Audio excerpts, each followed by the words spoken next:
You received the warnings, all of them. At 9 in the morning, the Coronia sent ice coordinates, and you logged them and passed them to the bridge. At 1 in the afternoon, the Baltic transmitted a message from a Greek steamer, reporting large quantities of field ice and icebergs directly in the Titanic's path, and you copied it out in your clean hand and carried it up to the captain himself, and he read it and thanked you and put it in his pocket. At 5:40 in the evening, the America warned of 2 large icebergs. At 7:45, the Californian reported 3 large bergs. At 9:40, the Mesaba sent the most specific warning of all.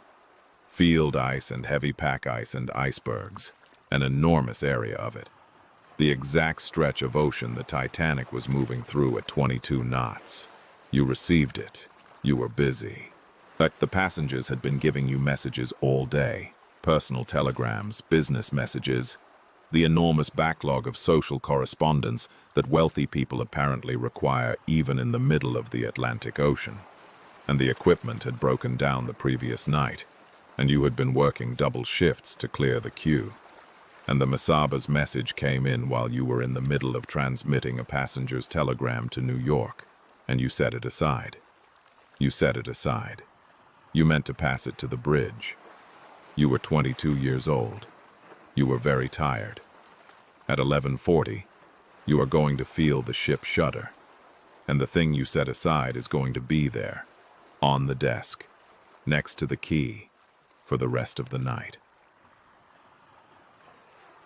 This is a story about a message that arrived and was not delivered. Not through malice, not through negligence in the simple, culpable sense of the word.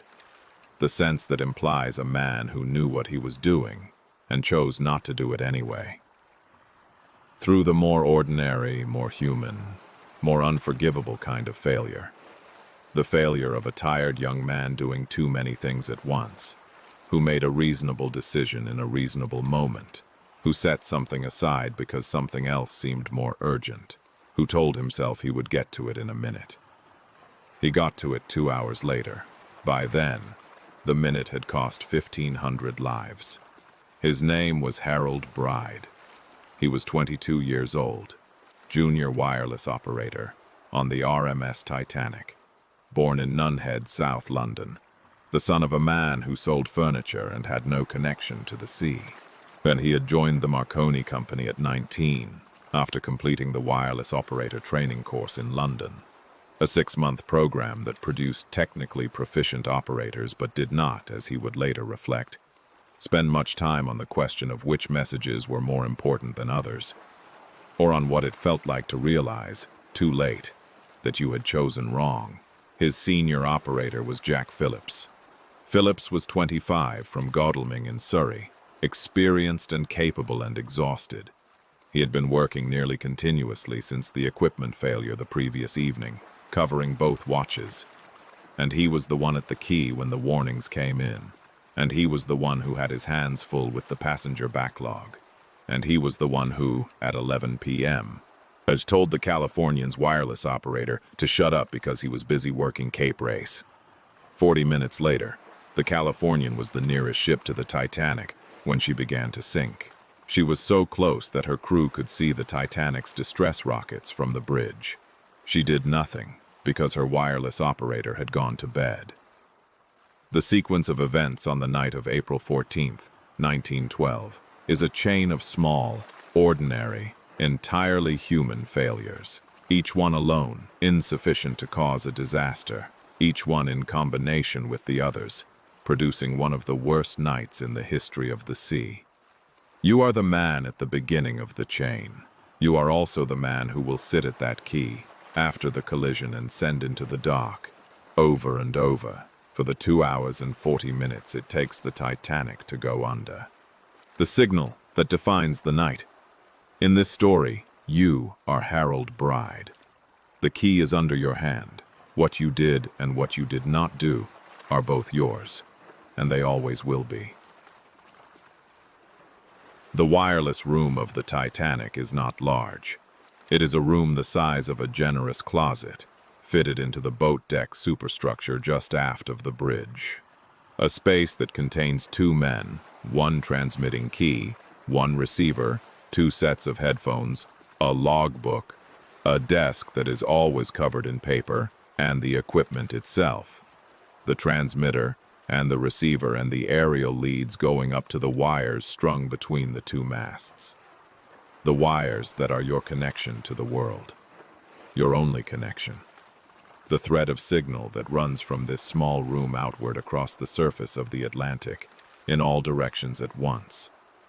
Reaching every ship within range. Reaching the coast stations. Reaching the relay towers that will carry your signal onward to New York, or to London, or to wherever the messages are going. The range, in good conditions, is roughly 300 miles. This sounds like a great deal. On the open ocean, 300 miles of signal reach means you are rarely entirely alone. Rarely in the dead zone, where no ship and no shore station can hear you. But 300 miles of ocean is also 300 miles in which a ship in distress has to hope that someone within range is listening, that their operator is awake, that the equipment is working, that the message gets through and is understood and acted on before it is too late. The wireless room smells of ozone and hot metal, and the particular institutional smell of a room where men spend long shifts in a small space. Coffee that has been sitting on the warmer for too long. The faint sweat of concentration. The smell of paper and pencil and the specific kind of tiredness that comes from wearing headphones for 8 hours and listening for signals in the static. The hiss and crackle of the open Atlantic. The random noise of the ionosphere at night. You love this room. You love it the way you love the work itself. The precision of it. The way Morse code turns language into rhythm, turns the complexity of a human thought into a sequence of dots and dashes that travel through the air at the speed of light and arrive on the other side of hundreds of miles of ocean, intact, decipherable, real. You love the equipment, the solidity of the key under your hand, the specific resistance of it, the way your fingers have learned the code so thoroughly that sending a message feels less like conscious work and more like playing a musical instrument you have been practicing since before you could fully explain what it was. You love the moment when a signal comes through the static, the way it resolves, the random noise suddenly organized into meaning, the specific pleasure of your trained ear pulling a message from the interference and knowing what it says before you have consciously processed it. You are good at this job. You have been good at it since the first week of training. Tonight your job will ask something of you that no amount of training could have prepared you for, something that is not about the equipment or the code or the precision of signal sending, something that is about what it means to be the voice, the only voice, that a ship sends out into the dark when everything else has failed. For 2 hours and 40 minutes you will be the Titanic's voice.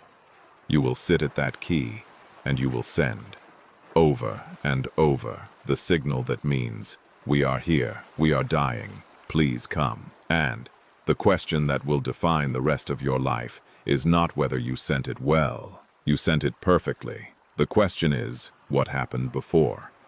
In the hours when the signals that could have prevented everything arrived on your desk, and waited, and waited, and were not delivered in time. Sunday, April 14th, begins well. You take the morning watch at 2. Jack Phillips has been at the key since before midnight, working through the backlog from the equipment failure.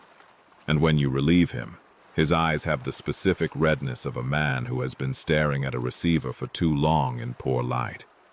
The redness of someone who needs sleep more than almost anything, and who is not going to get it for some time. He briefs you on the traffic situation, the queue of outgoing passenger messages, the coast station schedule, the frequencies to monitor, and goes to his bunk with the directness of a man who will be unconscious before his head is on the pillow. You settle into the chair and put on the headphones, and the world narrows to the size of the signals coming through the static. And the first ice warning of the day comes in at 9:09. The Coronia, en route eastbound. Ice at 42 degrees north, 49 to 51 degrees west. You copy it, log it, take it to the bridge. The officer on watch. You do not know his name. You have not learned the names of all the watch officers. The wireless room and the bridge occupy adjacent spaces, but different worlds. Receives it. Thanks you. Makes a note. Standard procedure. The warning is passed to the captain. The captain reads it. The ship continues at 22 knots. You go back to the wireless room. The passenger messages are stacking up.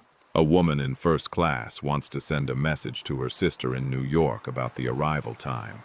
A man in first class has 3 business telegrams that require immediate transmission. And a family in second class wants to tell their relatives they are well. The messages come in on slips of paper, delivered by a steward, piling up on the left side of your desk in a stack that grows through the morning, and you work through them with methodical efficiency. The key moving under your hand. The signals going out toward Cape Race, and from Cape Race, into the coal networks that reach the rest of the world. At 1:42 in the afternoon, the Baltic's message arrives. Greek steamer Athenae reports passing icebergs and large quantities of field ice in latitude 41 degrees, 51 minutes north, longitude 49 degrees, 52 minutes west. This is not a vague or general warning. This is a precise coordinate, a specific location, and the location is almost exactly where the Titanic will be tonight at the speed she is traveling. You write it out. You carry it to the bridge. Captain Smith is not there. He is at lunch. You find him in the dining saloon and give him the message, and he reads it and thanks you and puts it in his pocket and returns to his meal. You return to the wireless room. The passenger messages continue. At 5:40, the America warns of 2 large icebergs south of the track. This message is not addressed to the Titanic specifically. It is a general broadcast, a signal sent to anyone within range.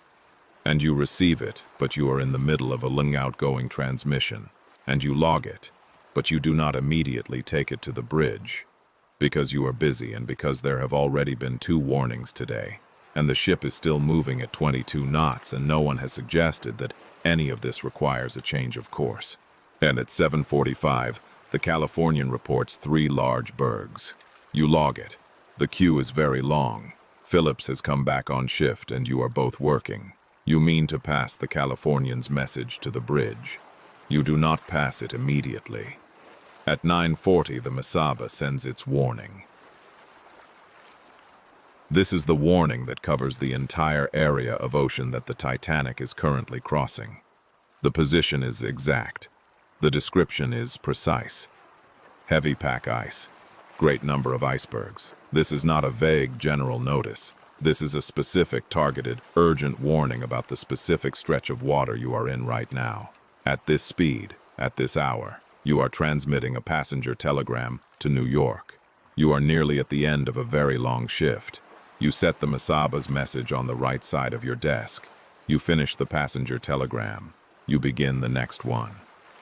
The Mesaba's message sits on the right side of your desk. You will not pass it to the bridge tonight. You will pass it to the bridge never.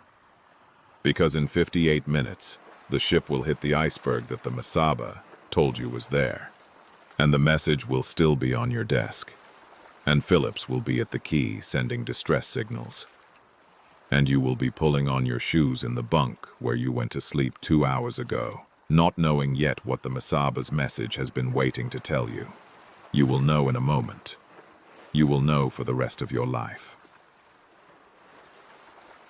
You go off watch at midnight. Phillips has been back at the quay since 8, working the evening traffic, and you have been beside him for part of it, helping with the queue. And at midnight you make your log entries and you put down the headphones and you feel the exhaustion that has been waiting behind your concentration all day come forward and settle on you like something physical. Like a weight that has been hovering 2 inches above your shoulders and is now resting fully on them. You do not eat. You are too tired to eat. You go to the bunk that is separated from the operating room by a thin partition. The wireless operators sleep adjacent to the equipment, available at any hour. At the room designed so that there is never a moment when the key is unattended. And you take off your shoes and your jacket, and you lie down and you are asleep. Deeply and completely asleep, in under 3 minutes. You have been asleep for roughly an hour when you feel it. Not a sound, or not primarily a sound. A sensation. The bunk vibrating in a way it does not normally vibrate. A shudder that comes up through the mattress and through your back and reaches into your sleep and pulls you up from it faster than you would have thought possible. The specific alarm of your body registering something wrong before your mind has fully surfaced. You are sitting up before you know you are sitting up. The shudder lasts perhaps 8 seconds. Then the engines, which you have felt as the constant pulse of the crossing, begin to slow. Then they stop. The silence is immediate and total, and wrong in the particular way of silence that replaces a sound you have stopped consciously noticing. You have not been aware of the engines for days.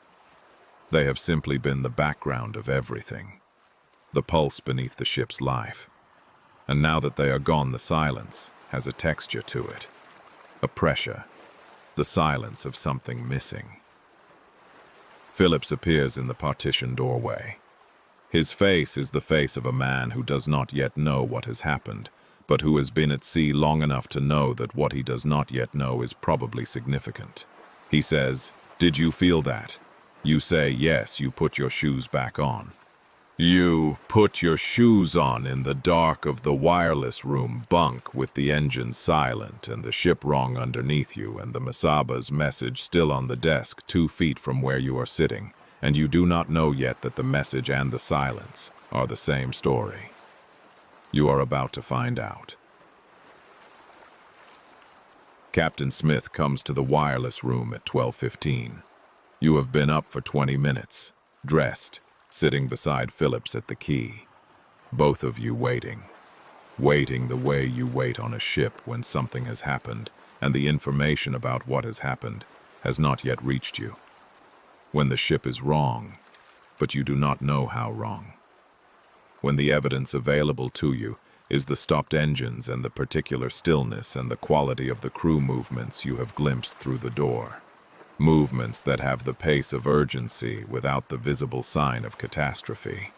Smith's face tells you, not dramatically, not with the expression you might expect from a man delivering the worst possible news.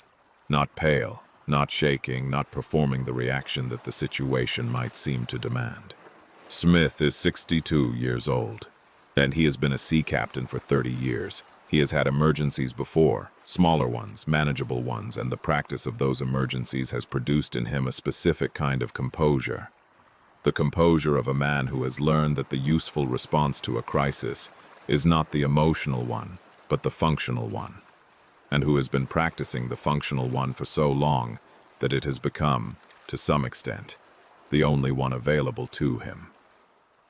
He steps into the wireless room, and he looks at you and Phillips, and he says, in a voice that is entirely level, entirely controlled, that contains no more emphasis than a man ordering breakfast.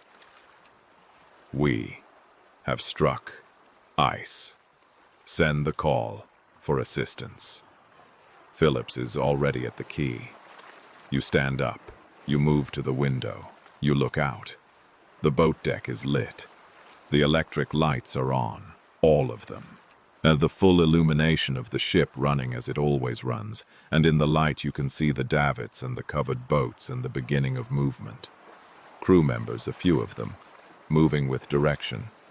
The purposeful, unhurried movement of people who have been told to prepare something and are preparing it.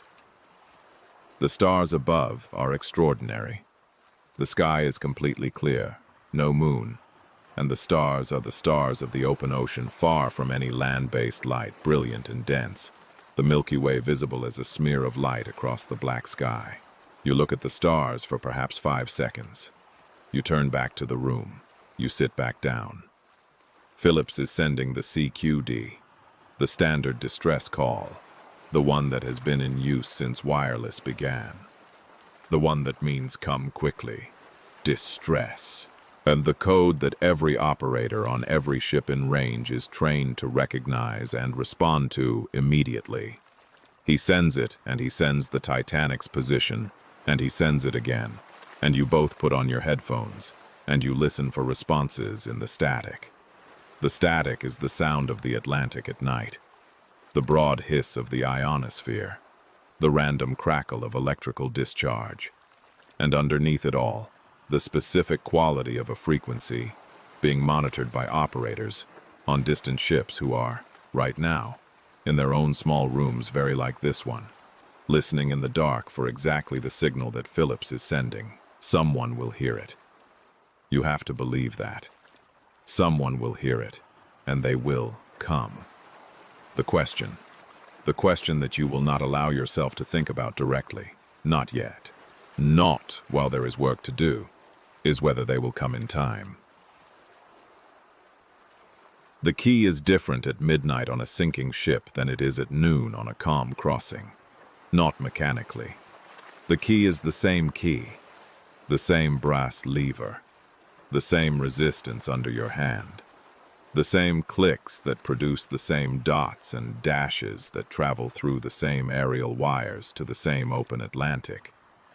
But the work of sending is different when what you are sending is not a passenger's dinner reservation or a businessman's instructions to his broker, but the information that the largest ship in the world is sinking and the people on it need help and they need it now. You take over from Phillips at intervals, spelling him at the key, letting his hands rest while yours continue. Because the key must not stop. The signal must not stop.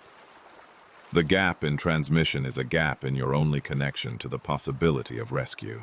And the signal goes out and you wait, headphones on, for the response that will tell you someone has heard.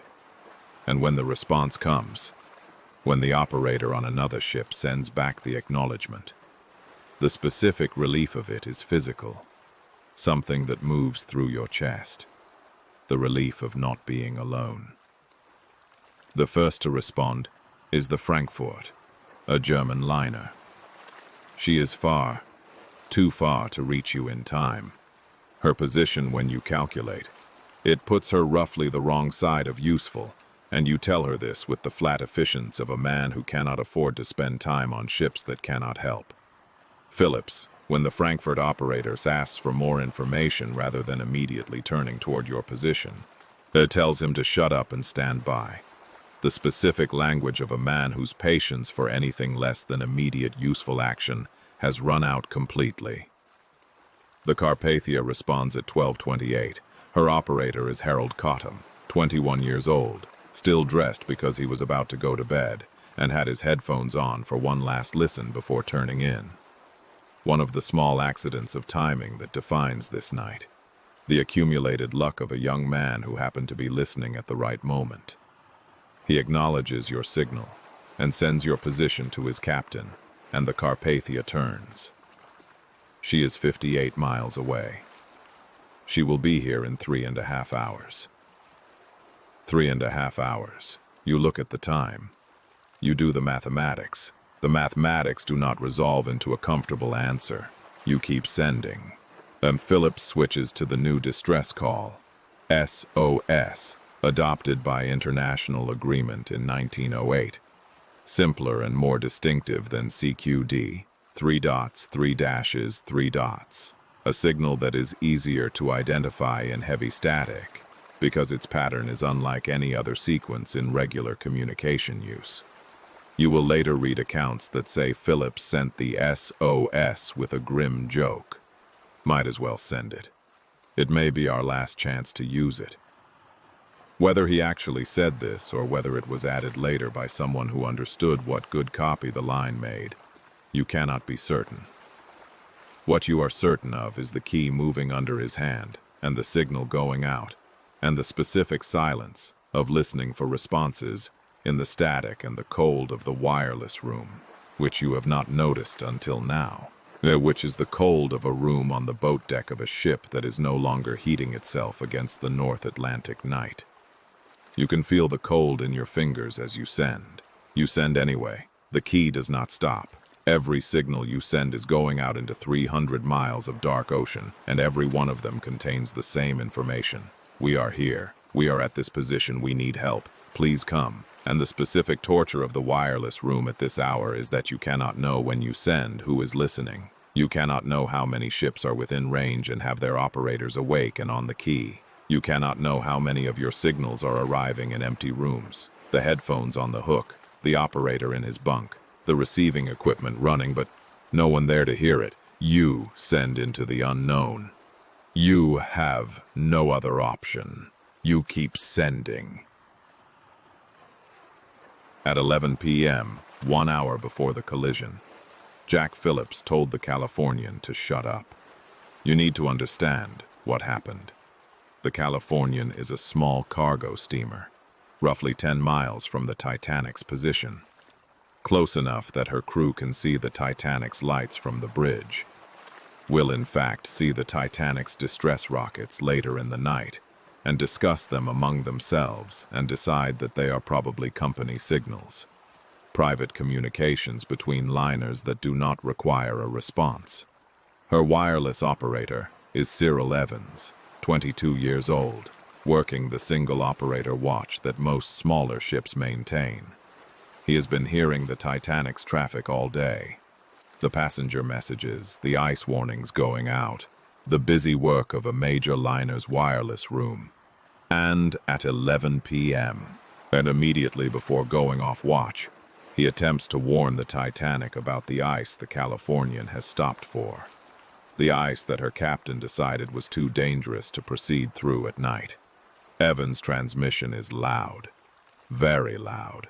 The Californian is perhaps 10 miles away, practically next door in wireless terms. And when Evans begins his message, his signal comes through the Titanic's receiver at a strength that is physically uncomfortable, the signal overriding the quieter traffic. Phillips is trying to work with Cape Race. Phillips is in the middle of a long relay of passenger messages to the American coast, and the interruption is not welcome. Phillips sends back, shut up, I am busy, working Cape Race." Evans, offended, goes off watch. Evans goes to bed. And he does not put on a night alarm, a device that would wake him if a distress signal came through. He does not ask another crew member to monitor the set. He turns off his equipment and goes to sleep. And he is asleep. Soundly and completely asleep. At 12:15, when the Carpathia is already turning toward your position, and the Californian is sitting 9 miles away in the dark. Stopped, her crew watching rockets that no one has told them mean distress. You know Phillips told Evans to shut up. You know this because you were there, half asleep in the bunk, half listening through the partition. You know it, and you say nothing about it in the inquiries afterward, or very little, because what would be the point? Evans made his choice, and Phillips made his, and the combination of those choices and the Masaba message still on your desk and the ice warnings that went to the bridge and were read and noted and resulted in no change of speed. All of these things together are the story. You are not the only one in the story, but you are in it, and the part you are in is yours. Here is the thing about the Californian that will stay with you. She was there. For the entire 2 hours and 40 minutes that you sat at that key and sent your signal into the dark, the one ship that could have reached you in time was 9 miles away with her engine stopped and her wireless room empty and her crew watching your distress rockets through a porthole and deciding they were probably nothing. 9 miles. In calm water. Could have been alongside you before the last boat went into the water. She could have saved everyone still on the ship when the boats ran out. 9 miles and 10 miles of silence between you and the key in her wireless room cold. The wireless room changes as the night goes on. At first, it is simply a room where you work. The familiar room. The room that is your professional home on this crossing. The equipment and the desk and the smell of ozone and the static in the headphones. The emergency makes it feel different, but it is recognizably the same room, the same key, the same signals going out, the same process of sending and waiting and sending again. By 1 in the morning, it has become something else. You are aware, by 1 in the morning, of the list. The ship has developed a list, a slight but undeniable tilt to port. The deck not quite horizontal under your feet in the way that a deck should always be horizontal. The coffee cup on the edge of the desk has moved fractionally, and you notice it the way you notice anything that violates the specific physical expectation of what a floor is supposed to do. A floor is supposed to be level. This floor is not entirely level, and the not entirely levelness of it is getting very slowly more pronounced. You are aware of the sounds from outside. Through the walls of the wireless room, you can hear the boat deck, the voices, the creaking of the davits, the periodic sound of a boat going over the side and the ropes running through the blocks. Sounds that are the sounds of the evacuation proceeding, that tell you without your having to look that the boats are going and that they are not going fast enough, that the mathematics of the situation are not resolving in anyone's favor. You are aware of the cold, and the cold has been increasing as the night goes on. The ship's heating requires the boilers, and the boilers are being managed for the pumps and the generators rather than the passenger comfort. And the result is a slow declining temperature in the upper spaces of the ship. The warmth the Titanic has been maintaining against the North Atlantic, leaking away degree by degree. The cold coming in through the walls and the windows and the gap under the door with the patient efficiency of something that has been waiting outside all along. Your fingers are cold. You keep sending. Phillips keeps sending. The key does not stop. Somewhere in the second hour, you become aware of something else, a quality of the work that has shifted, that you cannot name precisely, but that you feel in the way you feel the cold. As something that has been approaching and has now arrived. The distress signals you are sending are no longer primarily a call for rescue. The Carpathia is coming. She responded. She is en route. She will be here. And the signals you are sending now are something different. They are the evidence that you are still here, still working, still maintaining the connection to the world that the key provides. As long as the key is working, the room is here. As long as the room is here, you are still the voice of this ship. You keep sending. You are 22 years old, and you are the last sound the Titanic makes. Every signal that leaves this aerial is the ship saying, I exist. I am here. I am still here. And you understand. Sitting at the key with your cold hands and your headphones and the list of the deck slowly increasing beneath your feet. That this is the only thing you can do that matters now. Not the warnings you should have delivered. Not the hour you lost sleeping while the Mesaba message waited. What you can do is this. Keep sending. Keep the voice going for as long as the power holds. At approximately 2 in the morning, a stoker comes into the wireless room. Not a stoker from the engine department. A man who has come up from below, whose face has the specific blankness of someone who has passed through something very large in the last 2 hours and has not yet processed it, who is still moving on the momentum of the emergency rather than any conscious direction. He comes through the door that you should have locked. You did not lock it. There was no time to lock it. There was no thought of locking it. And he moves toward the equipment with the particular purposeless movement of a man who does not know what he wants, but knows he wants something. And Phillips, who has not slept in 20 hours, and who has been at the key for 2 of the worst hours anyone has ever spent at a wireless key, stands up. You handle it. And this is one of the small facts of the night that gets recorded in some accounts and not others. That in the final hour, with the ship sinking and the power failing and the list of the deck now unmistakable, someone came into the wireless room and you managed the situation and sent him away without violence and without losing more than a few minutes from the key. It is not a dramatic moment. It is not the kind of moment that makes it into the headline accounts. But you did it, and the key continued. The power begins to fluctuate at around 210, not failing entirely, but the consistency of the current, the steady voltage that the transmitter requires to put out its full signal strength, becomes unreliable. The signal weakens, recovers, weakens again. You adjust. You have been trained for this. You know the equipment's tolerances.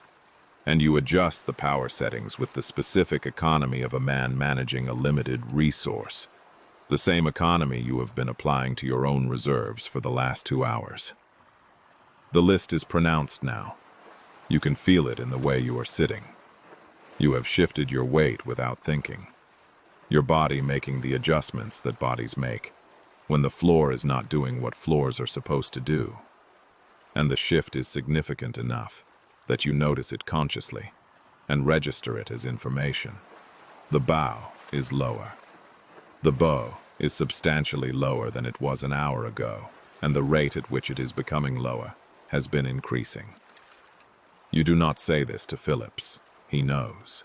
There is a specific kind of communication between two people who are in the same situation and know it completely, and have agreed, without speaking, to not speak about it, to use the time that would be spent speaking for something else instead. You and Phillips have been in this agreement for the last hour. You send. He sends. You spell each other at the key. You do not talk about the list. You do not talk about the power. You do not talk about the time, or the Carpathia's distance, or the mathematics of the situation. There is nothing to say about any of it that the other person does not already know. You just keep the key going. The captain comes back at 2:17. Smith has been on the boat deck for the last 2 hours, supervising the evacuation, doing the work that captains do in the final hours of a ship that is not going to be saved. The specific, terrible work of maintaining order and direction, and the appearance of control in a situation that has long since passed the point where control is possible. He looks, when he comes into the wireless room, like a man who has been doing that work for 2 hours and who has decided that the work is done and that what remains is something else. He looks at you. He looks at Phillips. He says, "Men, you have done your full duty. You can do no more. Abandon your cabin. Now, it's every man for himself." He pauses. He says, "You look out for yourselves. I release you." Then he leaves. You look at Phillips. Phillips looks at the key. He sends one more signal. You listen. The power gives out. The transmitter dies. Not gradually, not with warning, but immediately and completely. The current failing and the signal stopping mid-transmission. The equipment going silent in the way of a voice cut off. And the headphones that have been full of signal and static and the responses of distant ships go quiet. And what you hear in them now is only the soft hiss of an empty frequency. The sound of the Atlantic at night with no signal riding it. Phillips stands up. He takes off his headphones. He does not say anything. You take off your headphones. You put them on the desk next to the key. The key is cold. The room is cold. Outside the door, the boat deck is tilting at an angle that is no longer subtle. You have done everything the key could do. The key has done everything a key can do. You sent for 2 hours and 40 minutes. You sent 600 signals into the dark. You stayed at that key until the power failed and the captain released you, and the equipment went silent. And in that time, the Carpathia turned around and covered 58 miles at full speed through ice-filled water in the dark, and she is coming. She is coming. She is going to be here. Too late for most of them. Not too late for all of them. The signal reached. The signal was heard. What you sent mattered. And the message that sat on your desk, the one from the Masaba, the one that came in while you were busy, that is also true. And it is yours. And it will always be yours. Both things are true. Both things are yours. Now go. You go out onto the boat deck. The angle of it is shocking, even though you have been feeling it increase for 2 hours. The intellectual knowledge of a thing and the physical experience of it are not the same, and standing on a deck that tilts 15 degrees is different in your body from sitting in a chair and feeling the world slowly wrong beneath you. You grab the rail, you hold it, you look forward.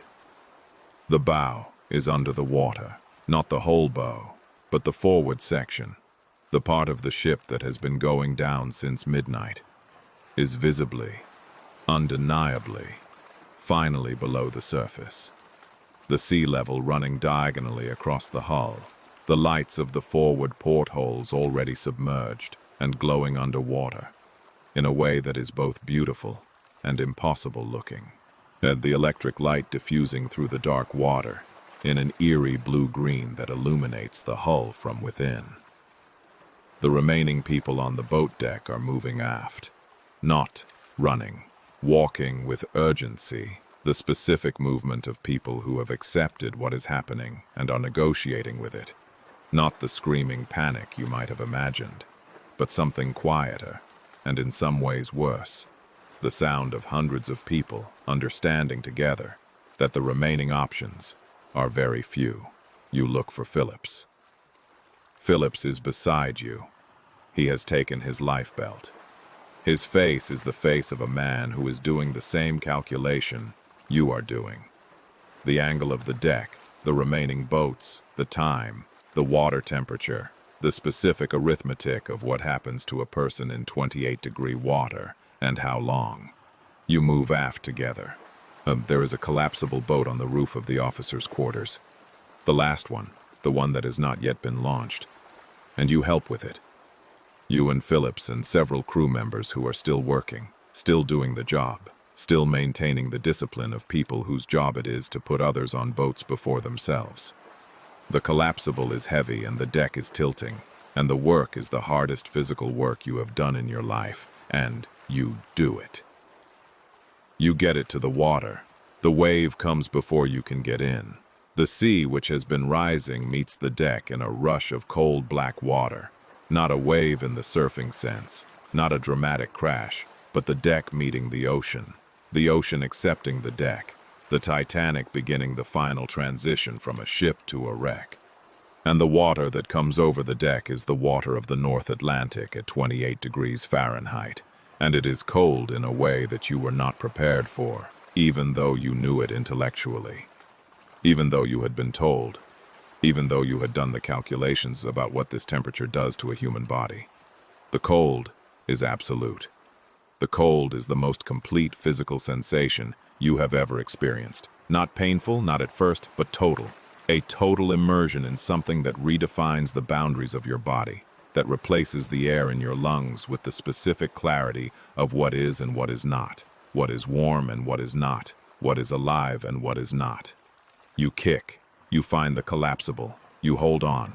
The ship goes under at 2:20. You are in the water when it happens, holding the collapsible.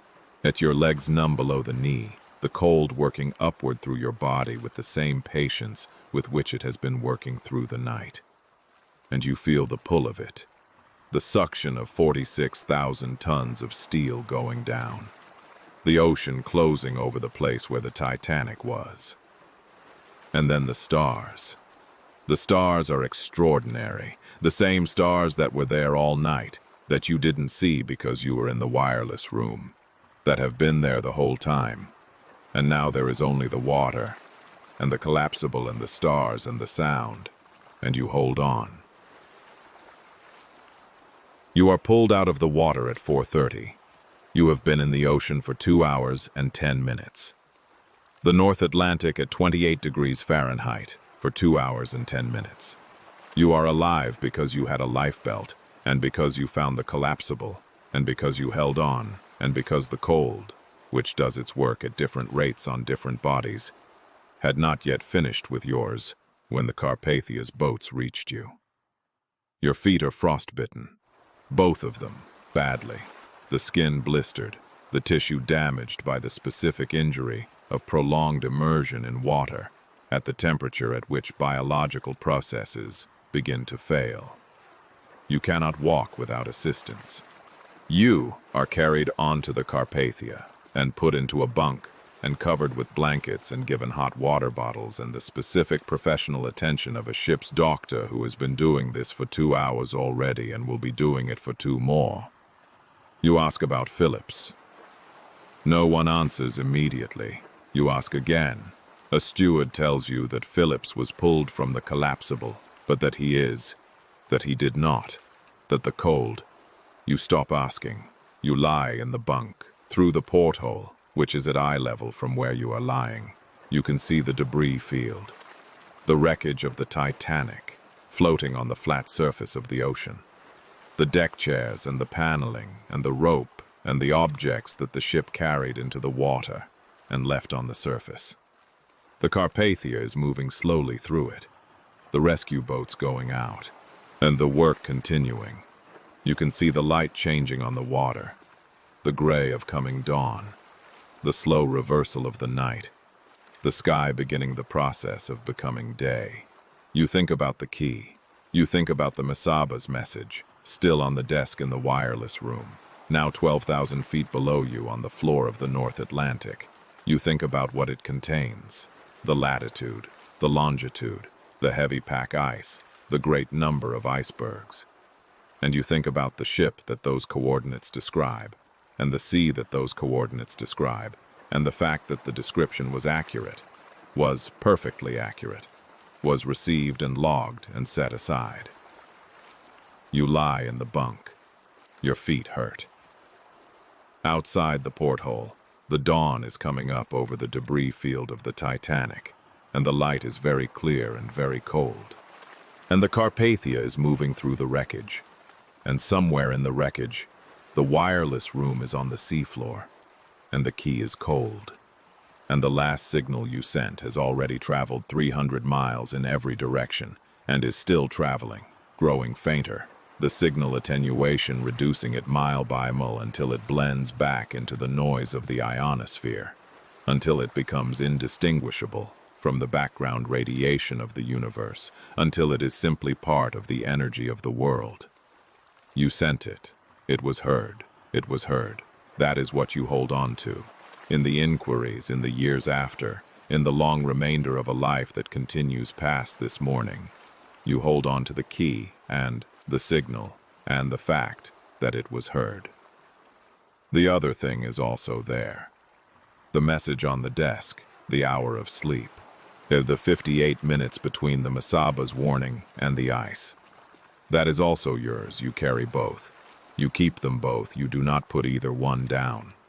This is what survival costs. Not the frostbite, not the cold, not the 2 hours in the water. What it costs is this: the keeping of both things for as long as you live. New York, April 18th. You testify before the United States Senate Subcommittee on April 19th, one day after the Carpathia docks. You are brought to the hearing in a wheelchair because your feet have not healed sufficiently to walk on, and you sit in the chair in the hearing room with the senators around the long table looking at you, and you answer their questions. You answer them completely. You tell them about the warnings, about the key, about the signals you sent, and the ships that responded, and the ships that did not. You tell them about the Californian.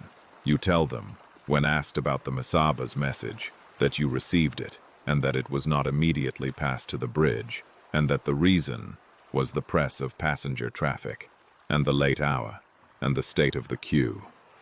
You do not make excuses, that you do not offer explanations that ask the committee to understand. You simply tell them what happened.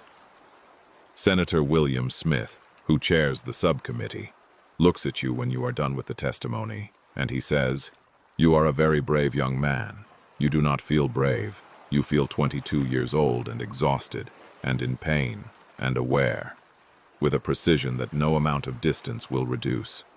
Of everything that occurred on the night of April 14th in the sequence that it occurred, and with the complete knowledge of which parts of the sequence were yours. You say, "Thank you, Senator." You say nothing else. You go back to sea. You work as a wireless operator for 30 more years on ships crossing the Atlantic and the Pacific, in conditions good and bad. Bet in weather that tests the equipment, and in quiet crossings where the days pass in the reliable rhythm of signal work. You carry the key with you. Not physically, but the sense of it. The weight of it under your hand. The specific kinesthetic memory of the Morse code that your fingers still know. At 3:45 in the morning, in any year when you are awake and the house is quiet and the dark is complete, you sometimes find your right hand moving on the surface of whatever is nearby. A blanket, a table, a pillow, in the pattern of the code. Not consciously. The hand doing what it learned to do. ... dash, dash, dash, ... SOS. It was heard. Close your eyes. It was heard. A note of history. Harold Bride was real. He was 22 years old on the night of April 14th, 1912, and he was the junior wireless operator on the RMS Titanic. He was born in Nunhead, South London, in 1890, and had joined the Marconi Company in 1911, after completing the wireless operator training course. The Titanic was one of his first major postings. The ice warnings are documented in detail. On April 14, 1912, the Titanic received at least 6 separate ice warnings from other ships. The warning from the Mesaba at 9:40 p.m., which directly described the ice field the Titanic was heading into, was never passed to the bridge. At the U.S. Senate inquiry, Bride testified that the message was received but that he and Phillips were busy with passenger traffic, and that the message was set aside. The Mesaba's warning described almost exactly the location where the Titanic struck the iceberg. Jack Phillips' exchange with the Californian, shut up, I am busy, working Cape Race," is one of the most documented moments of the night. The Californian's operator, Cyril Evans, went to bed immediately after. He did not set a night alarm. He did not have his equipment running when the Titanic began sending distress signals 40 minutes later. The Californian, which was approximately 9 miles from the Titanic when she sank, did nothing. Her crew watched distress rockets from the bridge for over an hour and discussed whether they were company signals. Captain Stanley Lord of the Californian was subsequently heavily criticized in both the American and British inquiries, and the question of his culpability has been debated by maritime historians for over a century. Harold Cottam, the Carpathia's operator, received the Titanic's distress signal at 12:28 a.m. because he happened to still be wearing his headphones before going to bed. He immediately reported to Captain Arthur Rostron, who turned the Carpathia and ordered full speed, faster than the ship had ever traveled, through ice-filled water in complete darkness without reducing speed for the ice risk, because people were dying and speed was the only variable he could control. The Carpathia arrived at 4:10 a.m. She saved 710 people. Harold Bride was in the water for approximately 2 hours after the ship sank. He survived by clinging to an overturned collapsible lifeboat with a group of other survivors. His feet were severely frostbitten, yet he was carried in a wheelchair to testify before the U.S. Senate inquiry on April 19th, one day after arriving in New York. Jack Phillips died in the water. He had been at the wireless key for most of the night, had stayed at his post after Captain Smith released the operators, and did not survive. He was 25 years old. His body was never recovered. Harold Bride returned to sea. He worked as a wireless operator for many years and lived until 1956. He rarely spoke publicly about the Titanic after the initial inquiries. He gave interviews in the 1950s in which he said that he had not enjoyed talking about it and had not talked about it much. He died in Glasgow at the age of 66. The Marconi wireless system was credited with saving the lives of the 710 survivors.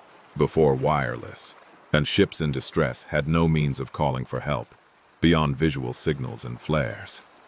The Titanic disaster led directly to the Radio Act of 1912, which required all ships carrying more than 50 passengers to maintain continuous 24-hour wireless watches. The regulations also mandated night alarms, the devices that would have woken Cyril Evans on the Californian if they had been required for that night. The Masaba's ice warning was recovered, along with other documents from the debris of the wireless room. It is preserved in archives. The latitude and longitude it describes match, almost precisely, the location of the iceberg that sank the Titanic. It arrived in the wireless room at 9:40 p.m. It was never delivered. The signal was sent. It was heard. Both things are true. Good night.